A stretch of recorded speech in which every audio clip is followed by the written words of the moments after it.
everybody. So here is part 2 of Yandere Eddie, and I'm really glad you guys like this because this is entertaining for me. I can act to my little heart's content. So yeah, hopefully my mind decides to cooperate with me and go in the same direction that we did last time, because I don't use scripts in any of my videos, and somehow they still turn out good. Anyway, I'm gonna just get started. It's been a week since Steve's disappearance, but you forgot all about Steve after a little bit because you started hanging out with Eddie's group. And Eddie was happy about that, actually, for the first 2 days. But then he figured out why you're hanging out with his group more often. You wanted to get closer to Gareth in a romantic sense, and he was not happy about that.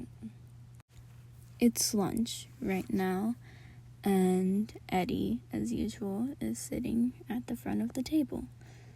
And instead of Gareth sitting next to him, he's sitting next to you. And that's like 2 seats away from Eddie. So he can't hear what you guys are talking about, and he absolutely hates it. Gareth, you piece of shit. Fucking bitch, you knew I was going for a listener, but you just had to fucking grab him.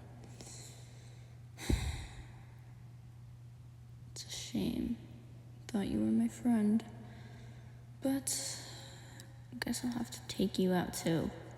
So Eddie came up with the perfect plan he had ever thought of. They had band practice that day after school.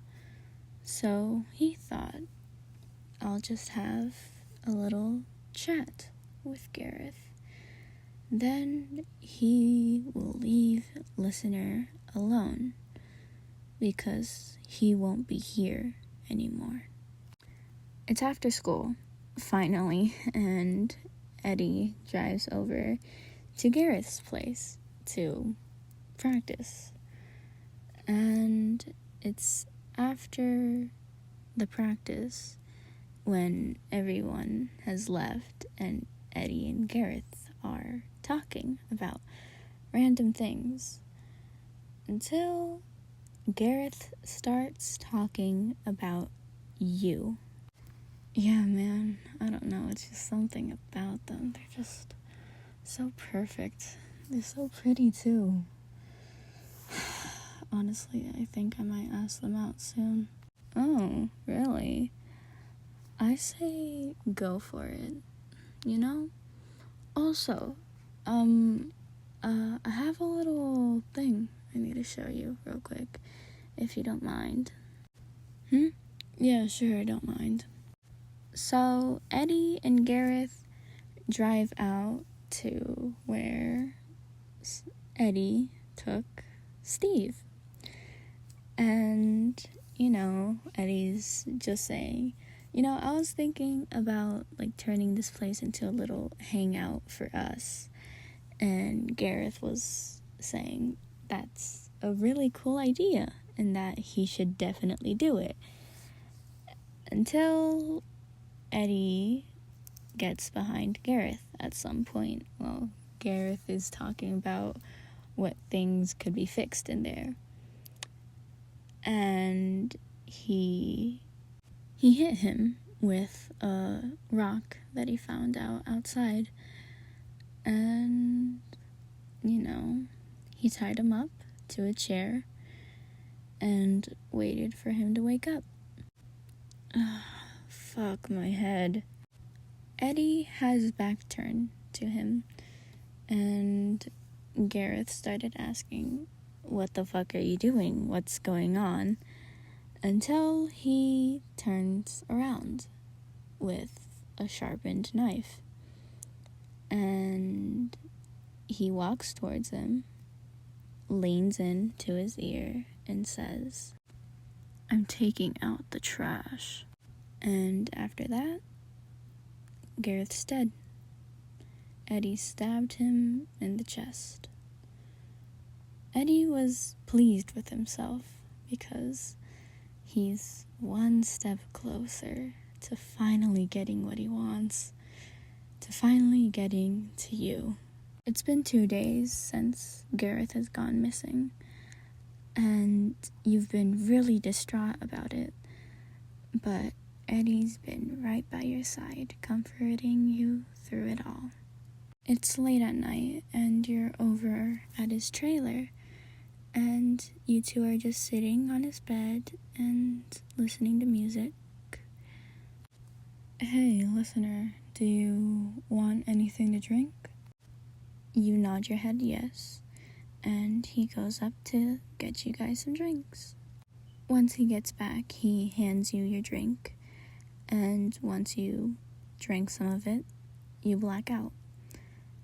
Eddie picks you up, and he takes you to the cabin where he killed Steve and Gareth. It's the next day. It's about 4 in the morning when you wake up. And actually, the cabin looks really nice. It's all furnished. It just looks like an actual home. And Eddie is next to you, cuddled up to you. You try to get up, but you're tied down to the bed. "Oh, good morning, sweetheart. How'd you sleep?" You're immediately freaked out, and you start screaming, "Eddie, what the fuck is going on? Why'd you do this? Why are you doing this, basically? What did I do?" Oh, sweetheart, you didn't do anything. You could never do anything. You're too sweet for that. It's them who fucked everything up. But now you and me are here together and alone, and we can stay like this for the rest of our lives. Start crying and asking, "Why are you doing this? Is this because of Steve and Gareth? And even more important, where the fuck are Steve and Gareth?" "They don't matter, sweetheart. You really need to calm down. I did this for you. Everything I do is for you. You just need to understand that." He gets up and he grabs a needle, and you start squirming around, wondering what the fuck is in that goddamn needle, until Eddie grabs your face and makes you look at him. "Stop squirming. If you do, then this won't hurt as much. Okay, sweetheart?" Once he finished kissing you, he put the needle in and slowly put the fluid in. Now, once he was finished putting the fluid in, you felt a little sleepy, and then all you could hear was Eddie's voice fading. "Don't worry, sweetheart. Everything is fine." And that's the end of part 2. Sorry I had to end it a little early than I would have liked. It's because I have fucking school tomorrow. But once I get back from school, I will immediately record another video. And probably while I'm in school, I'll probably do small little community posts because I'm like that. Or I'll either post on my TikTok. It's the same as my YouTube username, so if you guys want to follow, go ahead. Shameless plug. But that's the end of part 2, and I really hope you guys liked it.